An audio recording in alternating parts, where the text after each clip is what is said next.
Under the dim lamps of lower Manhattan, the scent of the Atlantic mingled once with the musk of beaver pelts, the same aroma that would finance marble mansions, chandeliers, and the most exclusive ballroom in the Western Hemisphere. Out of that trade, in the final years of the 18th century, rose a German immigrant who would crown himself not with a title but with a city, John Jacob Astor, the richest man America had yet seen.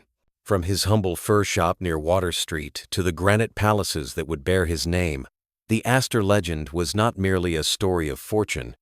It was the making of an American monarchy, one built not on bloodlines, but on property deeds and perfect timing.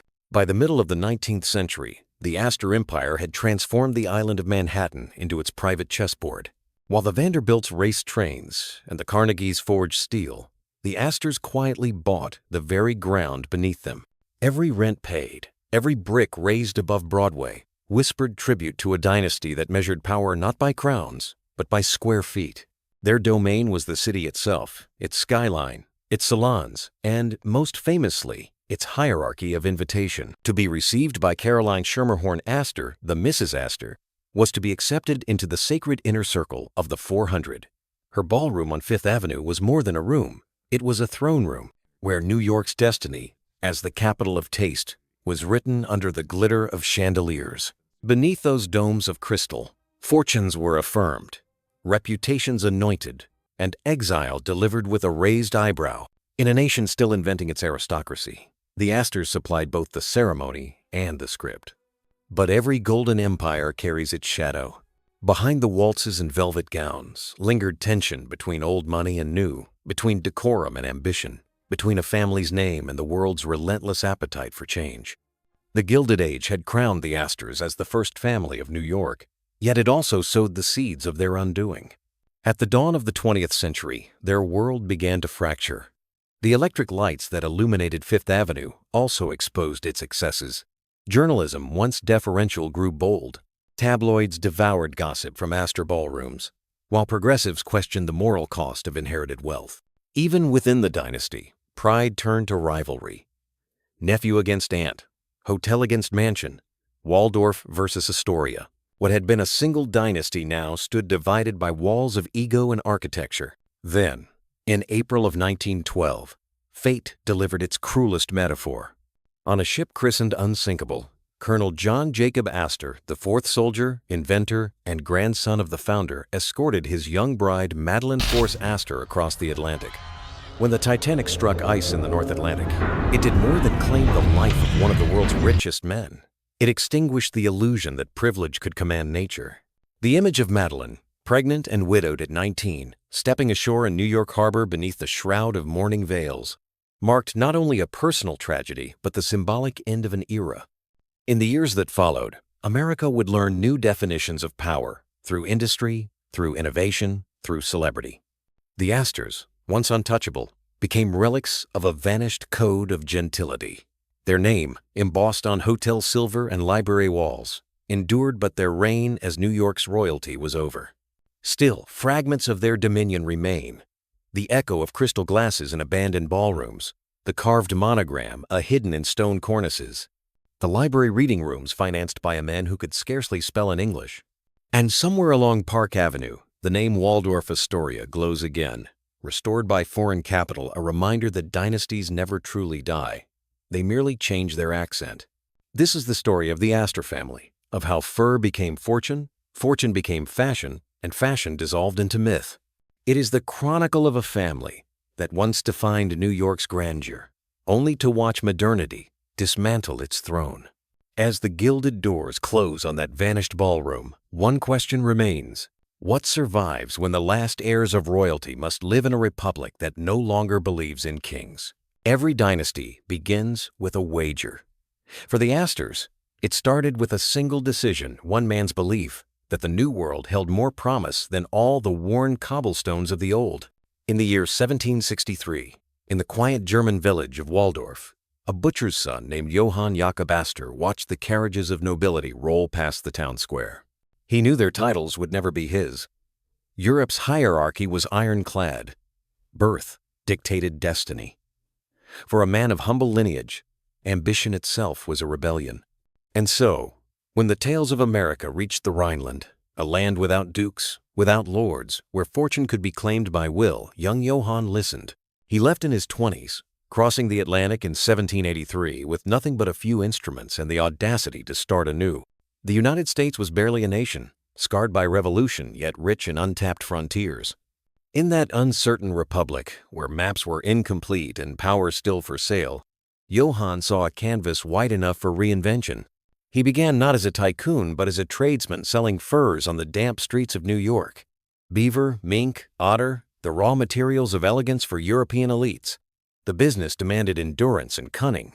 Astor learned to read markets the way sailors read wind, watching prices shift with the seasons, smuggling information across harbors, forming alliances with trappers who roamed the wilderness far beyond the Hudson. What set him apart was his comprehension of scale. Where others saw pelts, he saw an empire. By the 1790s, he had founded the American Fur Company, followed by the Pacific Fur Company, stretching trade networks from the Great Lakes to the Columbia River. He chartered ships that circled Cape Horn, established the settlement of Astoria in the Pacific Northwest, and laid claim to a trade route that briefly reached into Asia.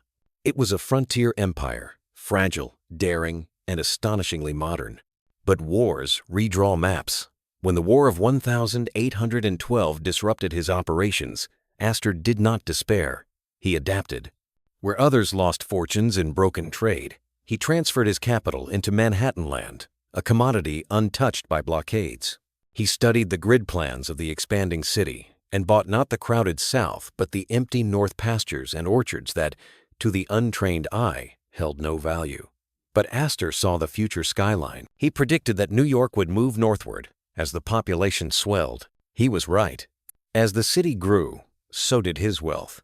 By the time of his death in 1848, John Jacob Astor, for he had long since anglicized his name, was the wealthiest man in America. His estate exceeded $20 million, a sum that in today's measure would place him among history's richest individuals. Yet what mattered most was not the money itself, but the model he created, the transformation of mercantile fortune into enduring real estate power. He left behind more than deeds and titles. He left a blueprint.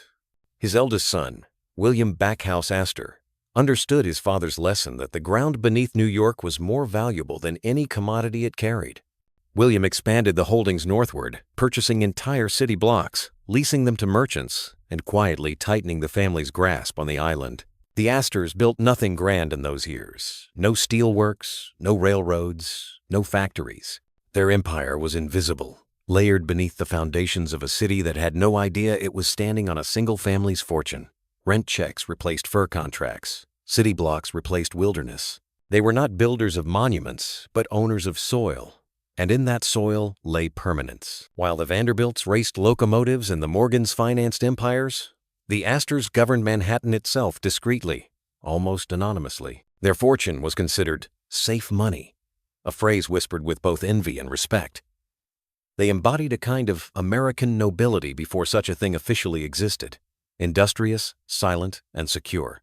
The family's identity deepened through marriage. When William Backhouse Astor Jr., the founder's grandson, married Caroline Schermerhorn in 1848, two bloodlines converged, one of raw ambition, the other of colonial refinement. The Schermerhorns belonged to the Knickerbocker elite, descendants of early Dutch settlers who had ruled New York society since the 17th century. Caroline brought heritage to the marriage. The Astors brought empire. Together, they created a dynasty that combined money and legitimacy. A synthesis that would define American aristocracy for half a century. Caroline possessed something her husband did, not the hunger for status.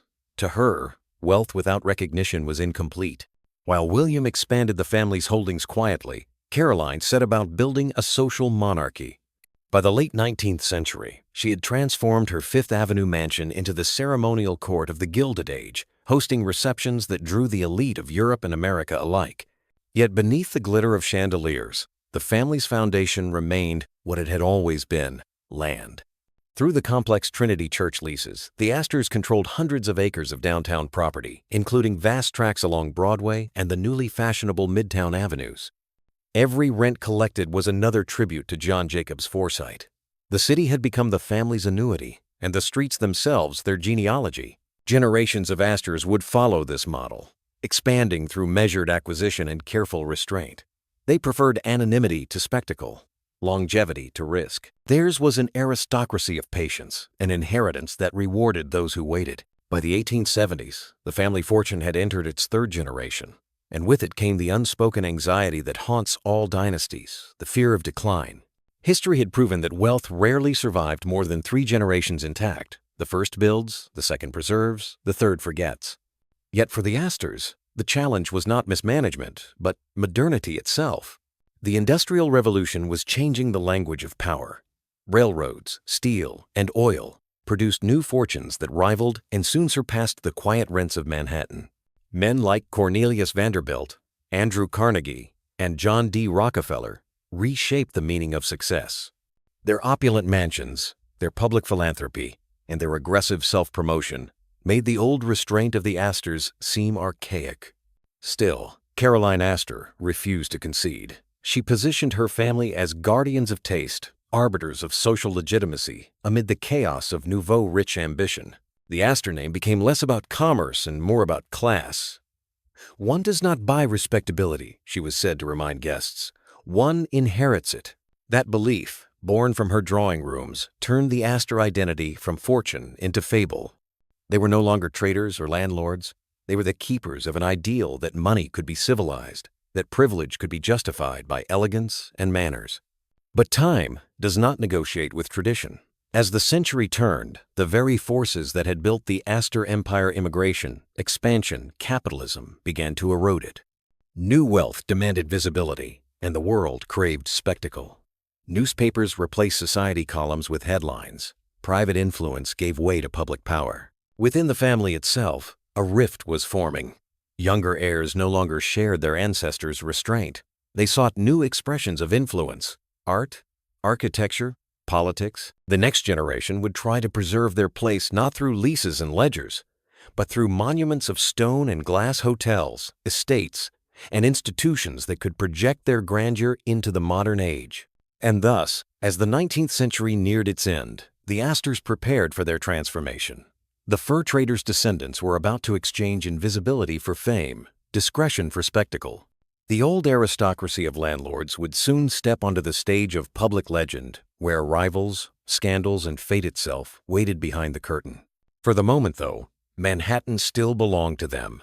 Beneath the gaslight glow of Fifth Avenue, the family's carriages rolled past the very plots their founder had once purchased when they were nothing but weeds and mud. Above those pavements rose brownstones carved from rents that never stopped flowing. The city pulsed with energy, invention, and greed, yet at its quiet center, the Astor fortune stood immovable, like bedrock beneath a restless island. And in that confidence, in that sense of permanence, lay the seed of their greatest illusion, that New York would forever belong to the Astors. The final decades of the 19th century were an age of confidence, a glittering performance where America, freshly industrialized and flush with new fortunes, dressed itself in European grandeur. Nowhere did that transformation gleam brighter than in New York City, where Fifth Avenue became the new Versailles, and its salons the substitute for royal courts. At the center of this stage stood a woman whose name became synonymous with power itself, Caroline Schermerhorn Astor. When she married William Backhouse Astor, Jr., Caroline brought into the family something John Jacob's descendants had long desired: lineage. Her ancestors, the Schermerhorns, were among New York's oldest Dutch families, tracing their heritage back to the days when the city was still New Amsterdam.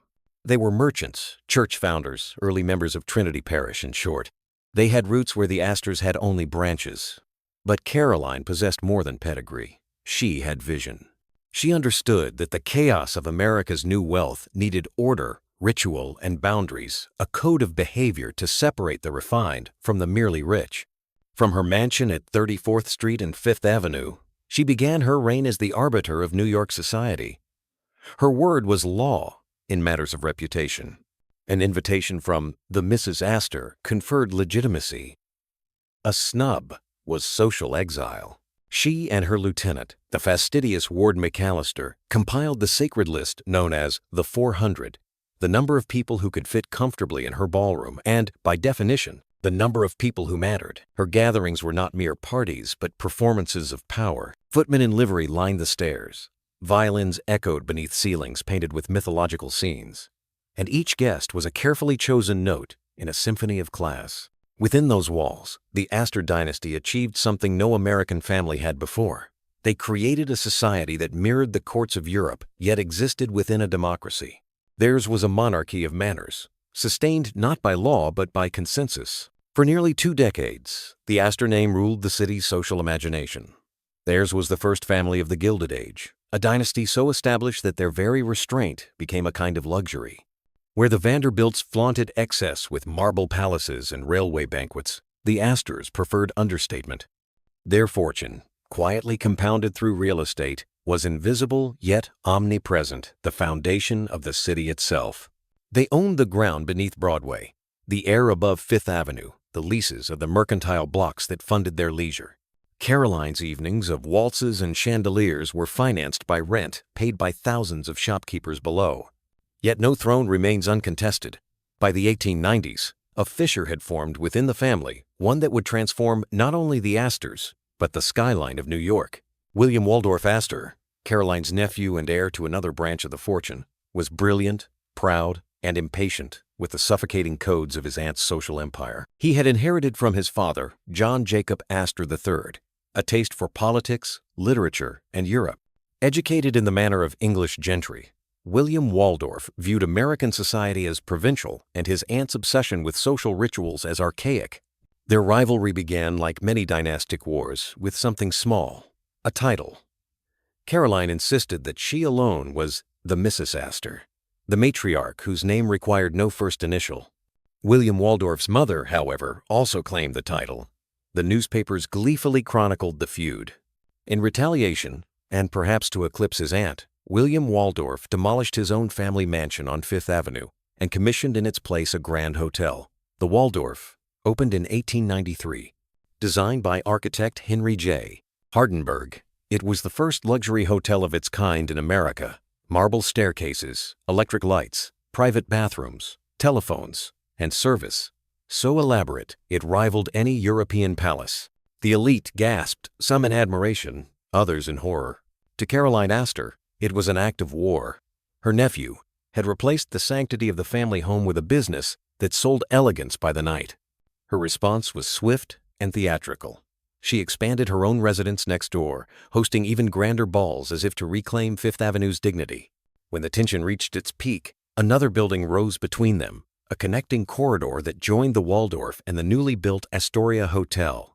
Together, they became the Waldorf Astoria, a hyphenated empire of luxury that embodied both the unity and the fracture of the Astor family. To New York, the hotel was a wonder of modern civilization.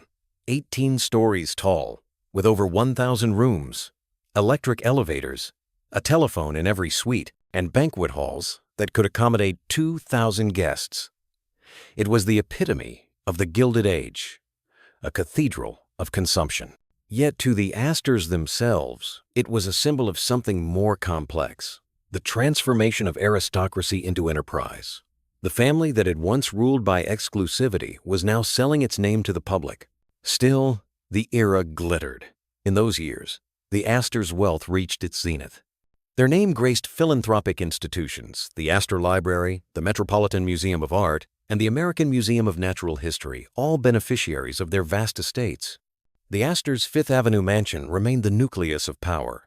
Its ballroom was the barometer of social worth. To be introduced to Mrs. Astor was the American equivalent of presentation at court. Beneath the spectacle, however, the world outside was changing. Electricity illuminated the night. Automobiles replaced carriages. Skyscrapers began to rise beyond the reach of brownstone respectability. The old order of society, measured in lineage and etiquette, was being challenged by an age of invention and spectacle. New fortunes were born not from inheritance, but from innovation. The Astors represented a past gilded in restraint. America was now roaring toward visibility. When William Waldorf Astor finally left for England in 1891, disgusted by the vulgarity of what he called democratic envy, he renounced his American life altogether. In London, his wealth and discretion were rewarded with acceptance into the British aristocracy. In 1906, he was granted the title Baron Astor of Hever Castle, later elevated to Viscount Astor. His son, Waldorf Astor, would marry the charismatic Nancy Langhorne, who in 1919 became the first woman to take her seat in the British Parliament. Thus, the family that had once fled Europe to escape class hierarchy now returned to claim it. Back in New York, Caroline's reign began to wane. The social world she built with its iron etiquette and unspoken barriers was losing its relevance. The death of her husband in 1892 and her own advancing age left a vacuum that no successor could fill. The young heirs, led by Colonel John Jacob Astor IV, embodied a new generation, cosmopolitan, restless, fascinated by technology and the future. John Jacob IV was the epitome of the modern heir. Educated, inventive, and impeccably mannered, he was both soldier and architect. He financed the construction of the St. Regis Hotel, a marvel of innovation that eclipsed even the Waldorf Astoria in luxury. He wrote science fiction under a pseudonym, designed inventions for military use, and personified the Astor ambition to merge elegance with progress. His world was no longer confined to Fifth Avenue ballrooms. It spanned from Newport to Paris, from yacht decks to experimental laboratories. Yet even as he advanced into modernity, he carried the burden of legacy. The Astor name was still the measure of refinement, but it was also a relic. Society was evolving faster than tradition could follow. The turn of the century brought suffragists, industrialists, and immigrants who would redefine New York's character. In that whirlwind, the old aristocracy, the 400, began to fade into nostalgia. Still, for a brief shining moment, the Astors remained the living symbols of continuity. Their name adorned libraries, hotels, and philanthropic trusts. Their wealth flowed quietly through the arteries of a city becoming the world's capital. On New Year's Eve, as fireworks lit the harbor and church bells echoed across Manhattan, the descendants of the fur trader from Waldorf could look out from their balconies and see a metropolis they had helped invent.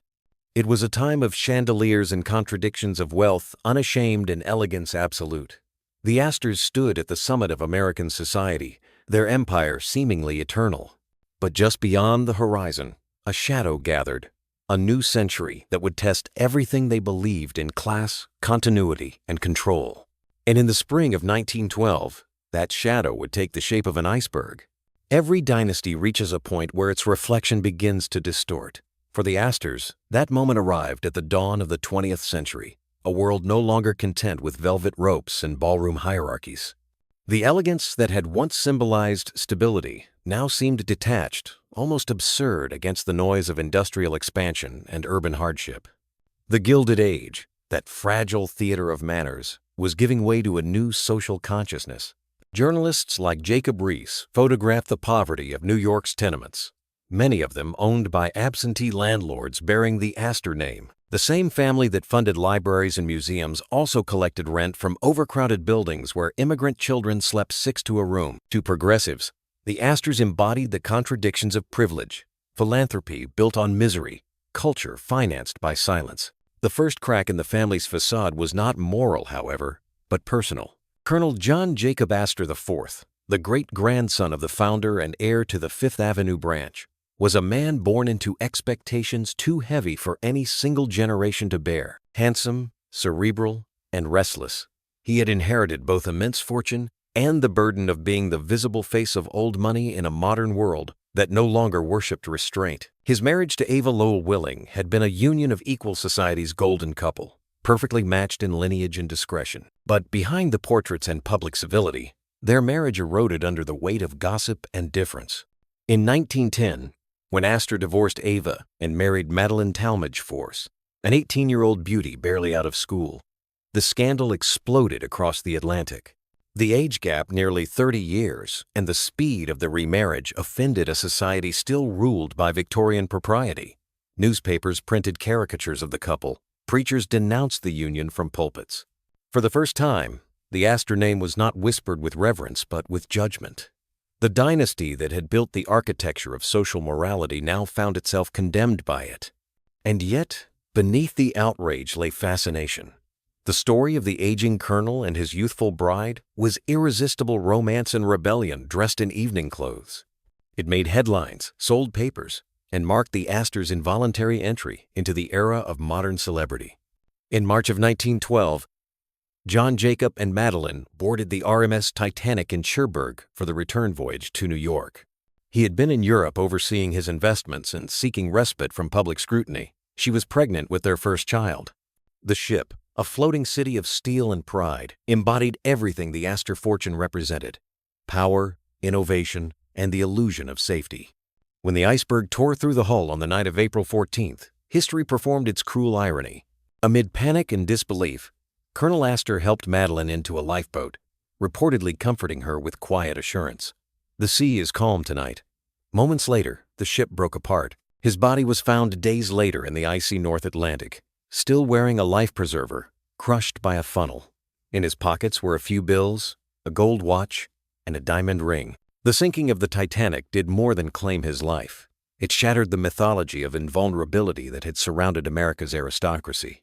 When Madeline Astor stepped ashore in New York Harbor, 19 years old, widowed, and expecting, she became the living emblem of a dying age.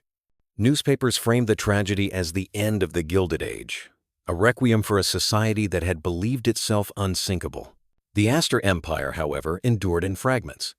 Vincent Astor, John Jacob's 19-year-old son from his first marriage, inherited an estate estimated at $87 million, roughly $2 billion in modern value.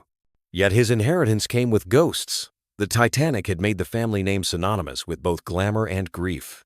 Vincent's life would become a mission of atonement, an attempt to transform the Astor legacy from symbol of privilege into instrument of public good. He sold the family's tenement holdings, donated vast sums to charity, and poured his fortune into causes that promoted urban reform. His philanthropic vision gave rise to the Vincent Astor Foundation, which funded hospitals, housing projects, and civic institutions throughout New York. But even redemption carried its burden. Vincent's marriage to Brooke Russell in 1945 united two powerful lineages: his fortune, her social grace, yet beneath their philanthropic smiles lay a marriage of isolation.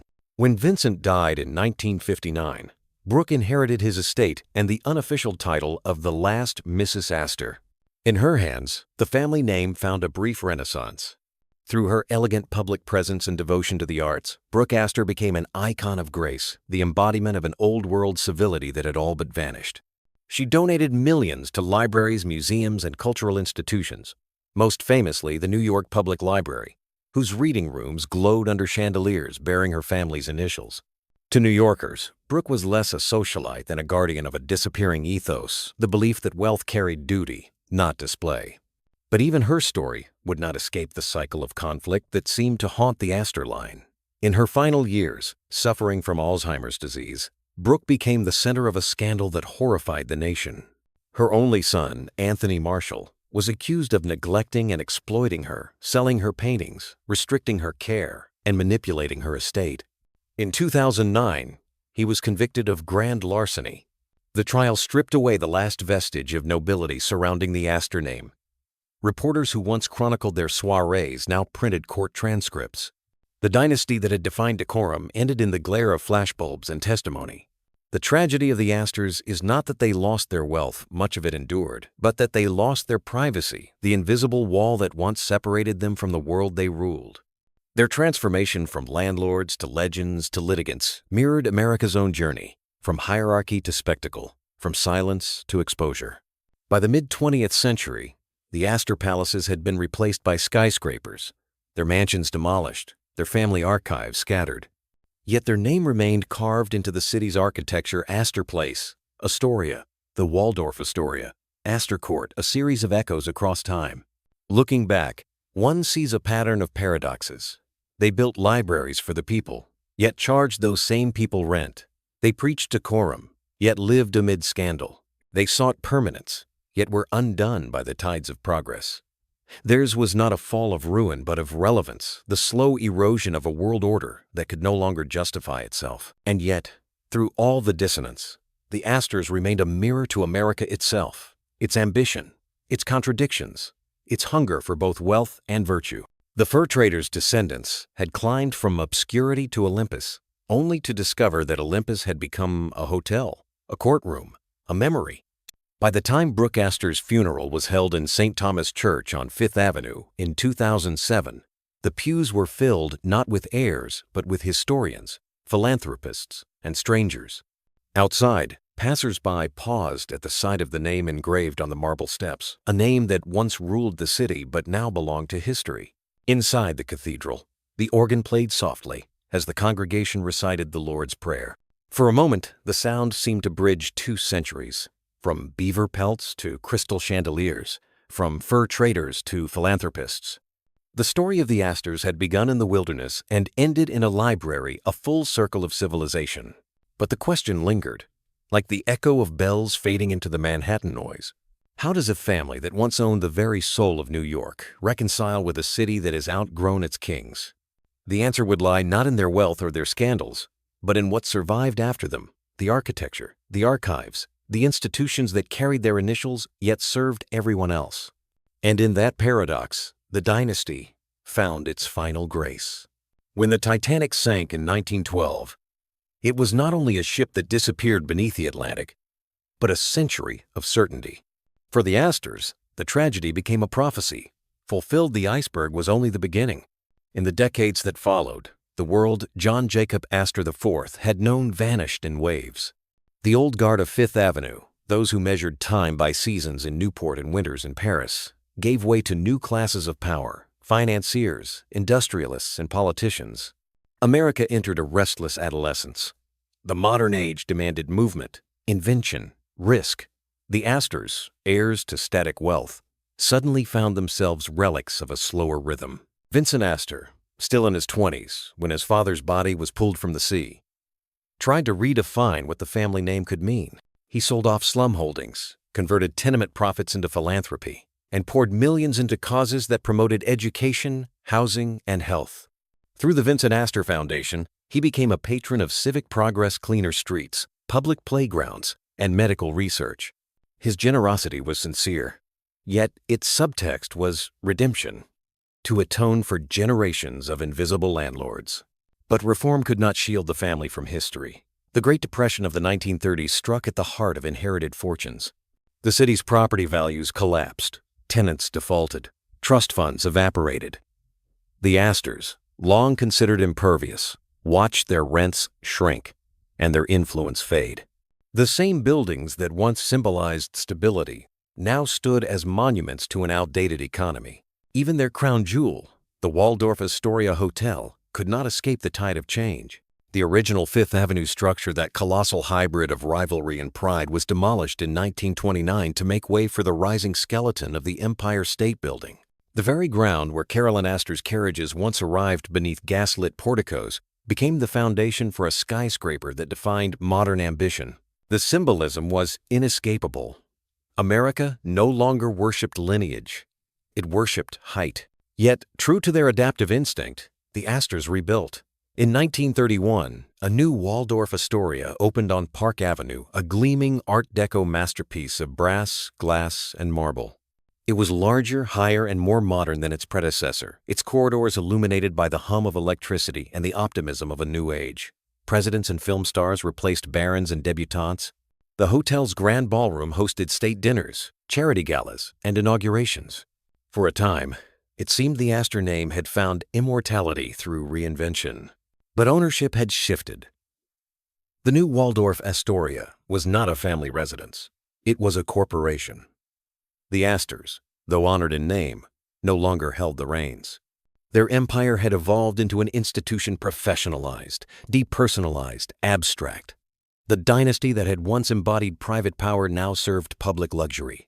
The transformation was symbolic of the 20th century itself, the absorption of family dynasties into corporate capitalism. Where the Astors had ruled through lineage, modern moguls ruled through mergers. Wealth was no longer inherited in quiet drawing rooms. It was traded on stock exchanges. The city that once bent around the Astor fortune now belonged to banks, conglomerates, and anonymous shareholders. For the remaining members of the family, the world grew smaller. Estates in Rhinebeck and Long Island were sold, trust funds divided, names diluted through marriages and time. By mid-century, the Astor family had splintered into distant branches, some English, some American, each bearing fragments of a once mythic identity. In England, the title Viscount Astor continued through William Waldorf's descendants. Their country seat, Cliveden House, became the setting of political intrigue, most infamously the Profumo affair of the 1960s, when scandal toppled a British government. Across the Atlantic, the American Astors had faded into discreet philanthropy. The family's influence lingered not in society columns, but in the carved lettering above libraries and apartment facades. In 1959, when Vincent Astor died without direct heirs, the torch passed to his widow, Brooke Astor, who carried it with luminous grace.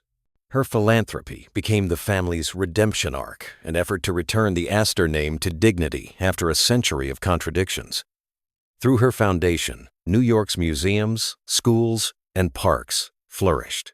Yet her elegance could not conceal the truth. The dynasty had become heritage. The power once exercised in private salons was now archived in photographs and endowments. By the 1980s, Manhattan itself had transformed beyond recognition. The neighborhoods once owned by Astor trusts were carved into condominium towers and office districts. Global capital had replaced family capital. The Waldorf Astoria, sold to the Hilton chain, became part of a worldwide brand. Guests no longer whispered about pedigree, but about business deals and film premieres. The chandeliers still sparkled, but their light shone on a different kind of royalty: executives, politicians, and celebrities. The final unmasking came in the early 21st century, when the Waldorf Astoria, the family's architectural legacy, was sold to Anbang Insurance Group of China in 2014. The transaction was hailed as historic, a symbol of globalization, a bridge between East and West. But beneath the headlines lay a quiet melancholy. The hotel that once embodied the power of America's first great dynasty now belonged to another empire altogether. The Astor fortune, meanwhile, had dispersed into trusts, investments, and charitable foundations. A few surviving descendants remained prominent writers, politicians, minor peers, but none wielded the singular influence of their ancestors. Their story had completed the ancient cycle of dynasties: rise, glory, decline, and absorption. In the end, it was not scandal or poverty that undid them, but irrelevance. The Astors built a world rooted in permanence, yet permanence was the one illusion the 20th century could not afford. The city they had once owned evolved faster than any family could adapt. Their mansions became museums, their libraries public, their name an address more than a lineage. And yet, the echo of their grandeur still lingers. Walk through Astor Place, and the name glints from street signs. Visit the New York Public Library, and their coat of arms adorns the marble staircase. Step into the restored Waldorf, and one can almost hear the rustle of Mrs. Astor's gowns beneath the hum of air conditioning. The dynasty has faded, but its architecture remains the bones of an era still embedded in the city's stone. The fall of the Astors was not a collapse, but a dissolution into history, a slow, graceful surrender. They left no ruined castles, no exiled heirs, only a city that absorbed them completely, until their legacy became indistinguishable from the metropolis itself. Their rise had been the story of America's ascent. Their fall, the story of its transformation. In losing their empire, the Astors achieved something more enduring. They became part of New York's myth, woven into its identity, invisible yet omnipresent, like the bedrock on which the city stands. And as the lights of Park Avenue flicker against the glass towers of the 21st century, one might still imagine Caroline Astor's voice, faint but insistent, echoing across the decades. New York may forget its names, but it never forgets its standards. Those standards of ambition, elegance, and reinvention remain the city's heartbeat. The Astors are gone, but their shadow never left Manhattan. The story of the Astors does not end with bankruptcy or scandal, but with transformation, the quiet metamorphosis of power into permanence. For more than 2 centuries, their name has clung to the map of New York like a watermark, faint yet indelible. Even as the city outgrew its founders, it could never erase them. To walk through Manhattan today is to walk through the shadows of their ambition. On the corner of Astor Place, the stone facade of the old Astor Library still stands, absorbed into the New York Public Library, an institution born from John Jacob Astor's final act of philanthropy. Within its marble halls, readers turn pages beneath chandeliers financed by the fur trader who could barely spell in English. His dream of permanence, once measured in acres, now survives in knowledge. The city reads by the light of his legacy. Further uptown, The Waldorf Astoria still glows like a monument to vanished elegance. Presidents have slept there. Kings have dined there. Film stars have toasted there. Yet beneath its polished brass and deco corridors, one can still sense the ghosts of the family who built it, the rivalry that divided them, the pride that defined them, the artistry that gave New York its soul. The hotel endures not as an Astor possession, but as an Astor creation, a palace open to the world. Across the Atlantic, in the green hills of Oxfordshire, Cliveden House rises over the Thames. Once the home of the English Astors, it now serves as a historic hotel, its halls echoing with a different kind of history. There, in the portraits of Nancy Astor, the first woman to take her seat in the British Parliament, the family story reaches beyond wealth into politics, progress, and paradox. The dynasty that began as immigrants fleeing hierarchy returned to Europe not as outcasts, but as nobles. And yet, the true inheritance of the Astors is not marble, nor money, nor title. It is an idea that success, if pursued long enough, seeks meaning beyond itself. Their fortune began with pelts and ended with philanthropy. It moved from survival to sophistication, from accumulation to conscience. They revealed, perhaps unintentionally, the moral evolution of the American dream, that wealth without purpose corrodes, but wealth directed toward creation endures. The irony is exquisite. The family that built its empire by owning the land beneath New York no longer owns an inch of it. But the institutions they funded, the art they preserved, the architecture they inspired, these belong to everyone. Their legacy became democratic, even if their lives were not. The Astors also taught another lesson, one whispered through history's great houses, that every dynasty contains the seed of its own demise. Power creates distance. Distance breeds blindness. The Astors believed their empire immutable because it was built on stone. But history is written in time, not granite. They mistook endurance for eternity. Yet even in their decline, they achieved something extraordinary. They became a myth, and myths do not die. Their narrative, spanning from beaver pelts to the skyscraper age, remains one of the purest reflections of America's ascent. Ambition without apology, excess without restraint, fall without disgrace. The Astors never lost their dignity, only their exclusivity. In the 21st century, as new dynasties rise from technology and global finance, the Astor story lingers as both inspiration and warning. It reminds us that civilization is not measured by what it builds, but by what it leaves behind. The fur trader's name may have faded from the social registry, but it endures in the map of a city engraved in stone, etched in light. At dusk, when the sun strikes the limestone towers of Midtown and the city turns to gold, New York becomes, for a moment, the city they imagined, restless, magnificent, self-invented. Somewhere in that glow lies the echo of Mrs. Astor's ballroom, the hum of the Waldorf elevators, the sound of waves against the Titanic's hull fragments of a dynasty that once believed it could command time itself. They could not. But they left behind something nearly as powerful: memory. And in a city that devours everything, to be remembered is the truest form of survival. The Astors built New York, a historian once wrote, and in return, New York built the Astors not as people, but as legend. The legend remains polished, paradoxical, eternal, whispering through the marble corridors of the library, the chandeliers of the Waldorf, and the restless hum of the city they helped define. Because in New York, nothing ever really ends. It only changes its address. The Astor name may no longer rule New York's skyline, yet their story of ambition, elegance, and inevitable change still lingers in every stone, every street, every light that flickers against the glass towers they once imagined. Their empire began with a dream that a man could build a dynasty from nothing but courage and belief. And though their castles have vanished and their titles are dust, that dream still belongs to every soul who dares to begin again. Because history, like the city itself, never stands still. It remembers those who built, who failed, who learned, and who left something behind.